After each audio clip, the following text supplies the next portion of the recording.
Hey guys, it's me, Mr. 250, and welcome back to Virtue's Last Reward. We're back in the AB room. We are getting ready to make an ally or betray decision on round 3, which is the first time we've actually managed to get to the third AB game, which is kind of cool. So anyway, ally or betray. Honestly, I had a decision to make, yeah. Should I trust Quirk and Tin Myoji? Well, I could believe they were telling the truth and still betray them. That would bring my BP to 6. I'd be that much closer to 9. And choosing betray would guarantee that they wouldn't try and escape without the rest of us. Betrayal seemed like the safe bet. But...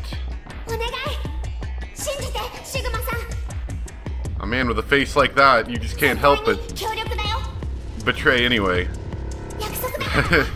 He's got a creepy smile. Tin Myoji I could betray easily enough, but Quirk? What the heck was I going to do?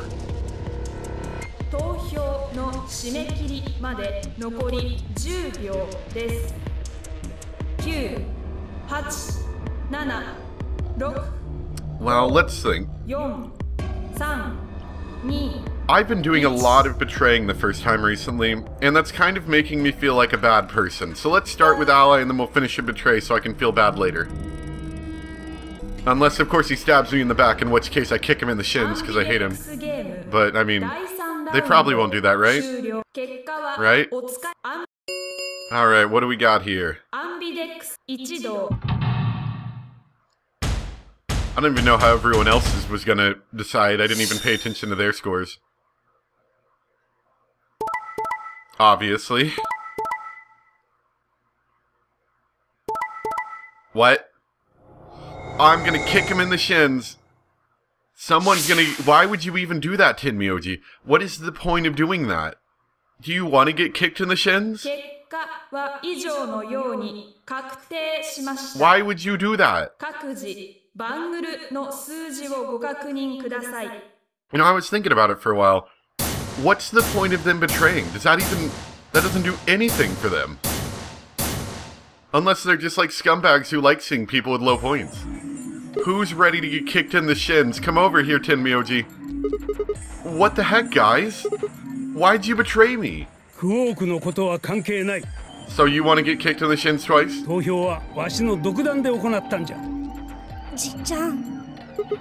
Alright, fine. Why'd you break your promise, Tin Myoji? Well, I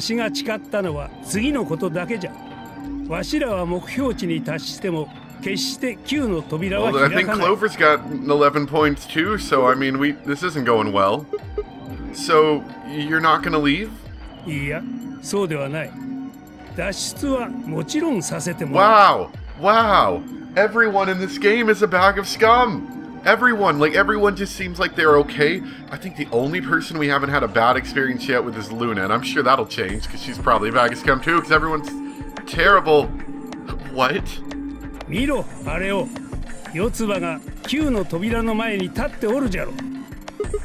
What?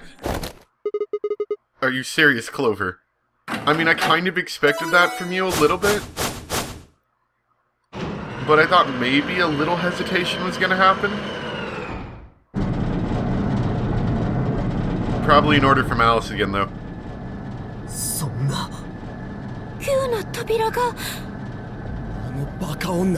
Dio, you would have done the same thing. I don't want to hear it. The words were barely out of her mouth when Tin Myoji and Quirk ran past. I have a feeling that Tin Myoji was trying to look out for Quirk, but I still don't see... I guess he was trying to cover his butt just in case I betrayed, but... like, he wanted to, at the very least, not lose a bunch of points, I guess, was the idea. Even still, somebody's getting kicked. Clover?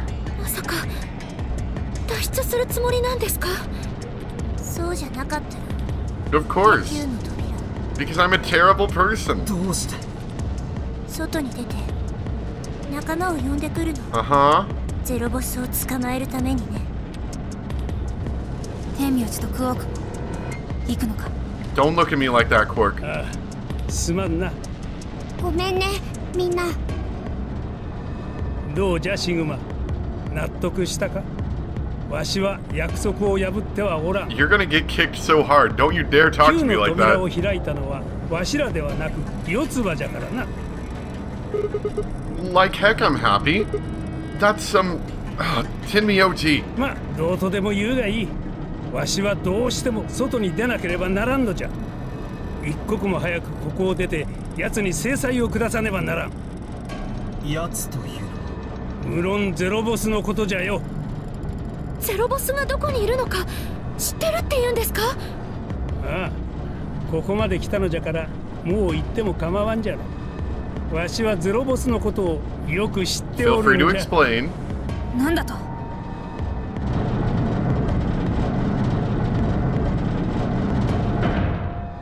You're not gonna explain? I know we're watching like animations and we have to hear this little message about the door remaining open. 行くよ、天明寺さん、クオーク。ちょっと待って。シグマさん、これ読んでもらえる？ I'm about to punch you in the face. Quark held something out. Some paper. I looked down to see 2 pieces of folded paper. What is this? 手紙。AB ゲームの前に所長室で書いたんだ。これを読んでもらえれば、じっちゃんと僕のこと分かってもらえると思う。だから、はい。 I mean, I've got nothing better to do after you leave. He pressed it into my hand. それじゃあね、シグマさん。 He then turned and ran towards the door, Tenmyoji and Clover following in his footsteps. I was so surprised by the letter that I didn't even try to stop them. Before I could think of anything to say. ではな。じゃあね。 Quark doesn't even say goodbye. What a punk. I almost shouldn't be surprised anymore. I kind of felt like Quark wouldn't have done... Like, because he was with Quark, I felt like that wasn't going to happen. And it did anyway. And I was kind of starting to feel bad for Tenmyoji and all the stuff he's gone through with Quark. I'm not feeling too bad anymore.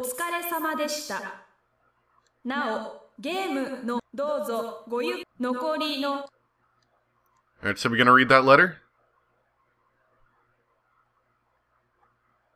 くそ、言っちまったな。あとは、あの3人が助けを呼んでくれるこ I と。 have a distinct feeling that's not going to happen. But we might find an interesting clue in that note that we are そう given. ですね。 I looked down at Quark's letter and slowly unfolded it.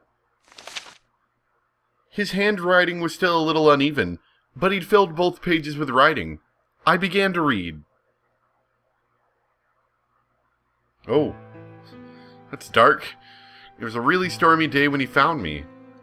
He said the rain was coming down so hard it almost hurt, but somehow he managed to hear a baby crying. I guess I must have been crying pretty loud. He took me home and did his best to raise me, but he'd never been married or had a kid before, so I think it was really hard for him. He couldn't figure out how to mix the formula, so he was always carrying the directions around with him. Also, I guess I was a pretty picky eater, so if he didn't get the water to formula ratio just right, I wouldn't eat it. I guess I was kind of a pain, huh? But he didn't give up, and now here I am. When he found me, I was really small, and he was worried that I might not make it. That's why he named me Quark. A quark is a really small thing, and I was really small too. If I'm not mistaken, I believe a quark is a subatomic particle, I think. Grandpa didn't need to worry though, because it turned out that I was pretty tough. When I was 1, he forgot I was sleeping in the bed of his truck and drove off. I rolled out and went off the back, but I didn't even get scratched. I started walking when I was 2, and when he wasn't looking, I fell down the stairs. I didn't get hurt then either. When I was 3, I got really sick. I had a super high fever for a week, but eventually I got better. I guess you could say I'm pretty lucky. Anyway, I didn't really have any more accidents after that, and I was a pretty healthy kid. By the time I was 6, I started helping Grandpa out with his work. His job was to gather junk from abandoned buildings. So, what is that called? Like a salvager? He'd then fix it up or pull out the useful parts and sell them. There were plenty of abandoned buildings, but finding good stuff in them was hard. You had to know which parts were useful, or you could end up wasting a bunch of time. Every time I'd find something, he'd explain to me what it was, how it was supposed to work, how to fix it, all sorts of things. Usually, though, I just wanted to finish up work so I could go to the theater. The theater came to our town once a week in a wagon. They'd show us old news or movies. I went every single week, but Grandpa only went once in a while, and he'd only go weeks when they showed movies. Oh yeah, I didn't know that I had been adopted until I was 7. One of the other kids on my block told me. I guess after Grandpa found me, he looked all over town to try and find someone who'd take me. The kid from my block actually had a mom, and he'd asked her if she would take me too. I gotta admit, I was pretty shocked when I heard that. There weren't a lot of kids with parents around, so hearing that someone lived with his actual mom was pretty impressive. Now, why aren't there that many parents around? This is odd. Like, is he just living in a neighborhood that doesn't have a lot of kids with parents, or is there something going on? I was also kind of surprised that Grandpa had tried to get someone else to take me. Did that mean that he didn't want me? The kid who told me about Grandpa trying to get rid of me was a real jerk. He was totally spoiled, and he'd brag to everyone about how he had a mom. Yeah, that's starting to sound a little suspicious, like, more than just, we live in a neighborhood with not many, like, kids. Like, this is like, there's something weird going on. He liked to come up to me while I was working and say stuff like, "Must be hard not having a mother." It never bothered me before, but after I found out that Grandpa had adopted me, I started to think that maybe he really didn't want me. If I could work on my own, then he could really get rid of me. I was scared to know the truth, so I never asked him. Then, one day he took me to a bar in our neighborhood. During the day, of course. He went there sometimes to drink scotch, but I'd never gone before. When we got in, he just walked up to the counter with that grumpy look he has, and I thought, oh no, he's gonna make me work here. But I was wrong. I saw him pass something to the bartender, and then he picked me up and set me down on a stool next to the counter. The stool was pretty high, especially for a 7-year-old kid. Who takes their 7-year-old kid to a bar? And my legs just dangled off of it. It seemed really, really high to me, and I was pretty nervous. Eventually, the bartender came back over with a glass of scotch, and another big glass full of something else. As I looked closer, I realized that the second glass was full of some sort of brown liquid, with a scoop of ice cream in it. It took me a minute to realize what it was. A root beer float. I'd never seen one before. I was so surprised. Root beer was even more expensive than the nicest alcohol. Wait, really? What kind of weird dystopian world are we living in? To me and the other kids, it seemed more like an urban legend than a real drink. But there it was, right in front of me. I stared at the float. I still wasn't sure it was real at that point, and then turned to look at Grandpa. He looked back at me. I didn't know what to do, so I turned to the bartender. He'd already turned around and moved off though, so I figured he must have put the glass down in front of me on purpose. It still didn't seem like it could be real, and I was just staring at it when Grandpa told me to hurry up and drink it before the ice cream melted. His gruff voice sounded like an angel's. Is this really mine? He nodded. Words can't describe how awesome it was.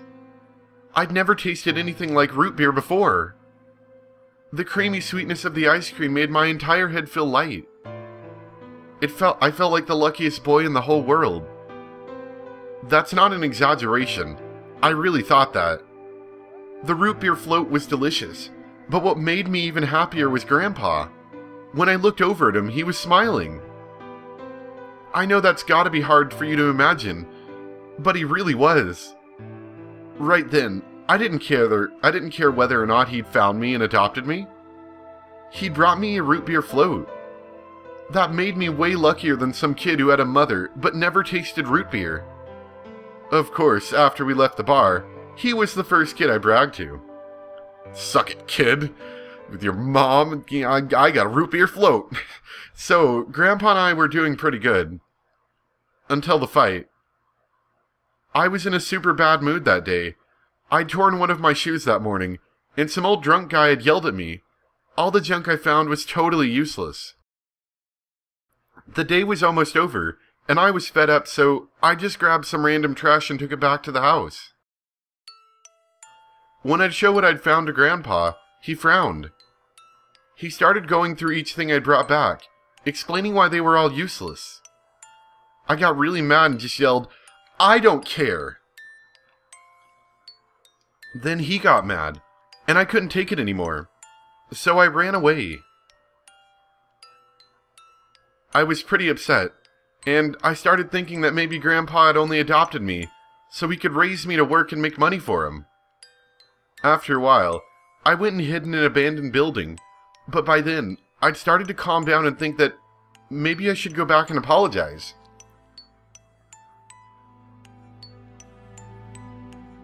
It's kind of like unnerving,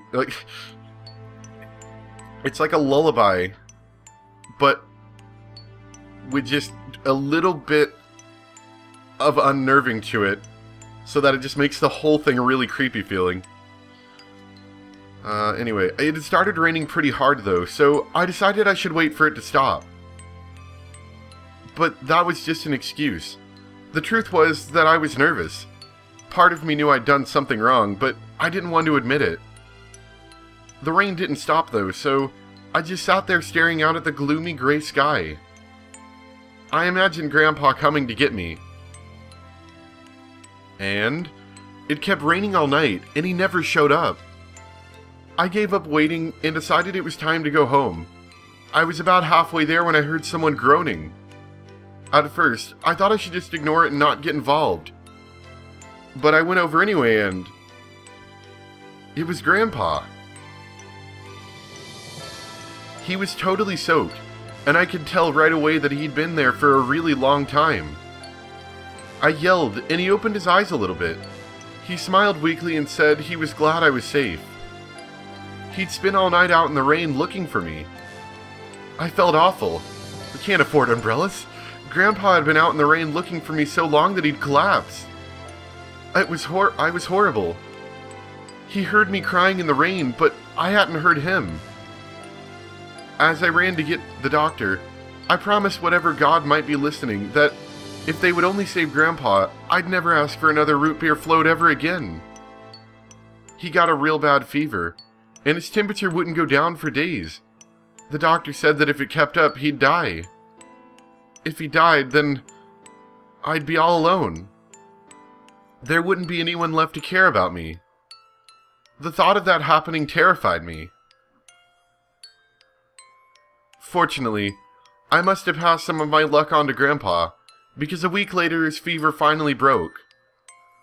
I was glad he wasn't going to die, but I was also a little scared. What if he had decided he didn't want a stupid kid like me around anymore? My plan was to apologize as soon as he woke up, but when the moment came, my brain just stopped. Grandpa started to talk, and it took me a minute to realize he was apologizing. I didn't know what to think. He explained that he was an old man, and that meant that he was probably going to die sooner rather than later. He was strict with me because he wanted to make sure I'd be able to make it on my own after he was gone, but maybe he'd been a little too strict. All of the things I'd worried about had been stupid and selfish. Grandpa cared about me a whole lot. He'd been worried when I ran off, and he'd gone out into the rain to look for me. I tried to apologize, but when I opened my mouth, I just started crying. I don't think I've ever cried that much since I was a baby. but he just smiled and patted my head. I asked him if he'd ever regretted adopting me. His eyes got all wide and he said, "Of course not." He told me that he was looking for a really important lady, and because of that, he'd have to give up on pretty much everything else in his life. But when he took me in and started raising me, he felt like he had gotten some of what he lost back. That was when I decided I'd stay with him forever, even if he said I couldn't. So that definitely seems to point that Tenmyoji might in fact be Junpei, and that Quirk isn't actually related to Tenmyoji. That he just calls him Grandpa, but he's not really his grandpa, but he's adopted, so I guess you could say he's not biologically his grandpa, but he raises him like so? Yeah. So that one wasn't too bad. I mean, I know that, it wasn't great. The whole thing where we got, betrayed and I wanted to kick Tenmyoji in the shins and stuff. And I'm assuming that's the Quirk end, probably? Yeah, so we're going to, I know we might end up running over a little bit of time, but if we're lucky, maybe we can finish it all in this time, because I still have a feeling that Clover's going to be able to get out. And that still might spell a game over for us anyway. So we'll try to pick that up really quick and go through that. So see you guys in just a second.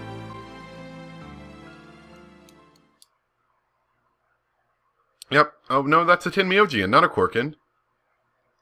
I kind of felt like it would be a Quirk end. I guess not. Let's save really quick.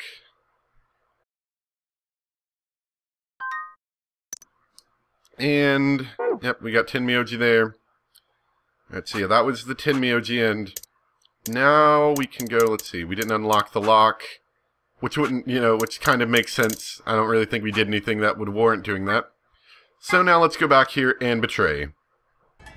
I almost I almost would feel bad about this, except for I remember that I want to kick him in the shins. So it's not my fault anymore, it's actually his fault. So I doubt it, but let's see if anybody else's choices changed because of that. Let's see, the first two pairs betrayed. Obviously, that's the same. And double betray there. So Clover can obviously still get out, and I have a feeling that she may in fact do that. Now, Tenmyoji and Quirk, what do you guys have to say for yourself? Yep. Hey, what's the deal? I'm still gonna kick you in the shins. So, why'd you choose betray? Because you're a punk and it's not my fault and I'm going to hide behind that.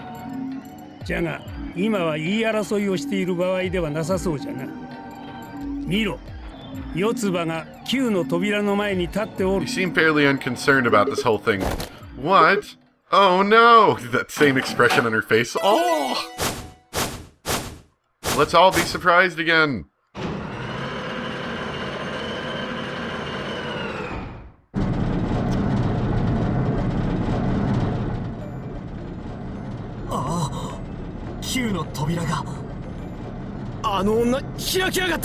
That's right.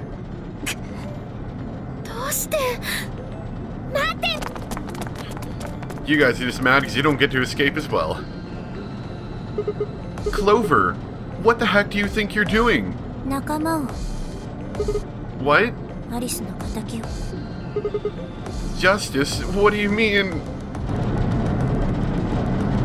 Yeah, I mean, it's not exactly her fault that she died. In fact, I know this is sort of like a break in the action that we probably shouldn't be taking, but this was after the lock where we had to, prove it wasn't murder. So, we already know that it was a suicide for her.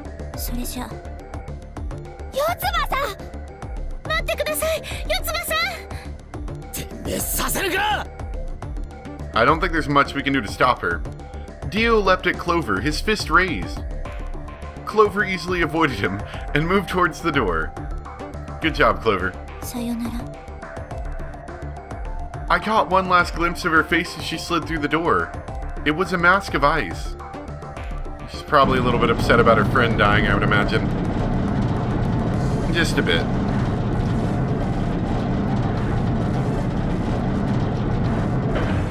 And that's that. No special note for us, I imagine?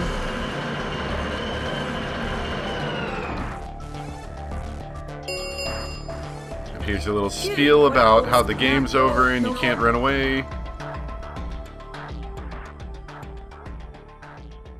What, that's it? Well, that's disappointing. I was hoping Tenmyoji and Quark would tell us something. I guess that was the prize, was for going ally with them, is that you did get the prize of... I'm going to save over that.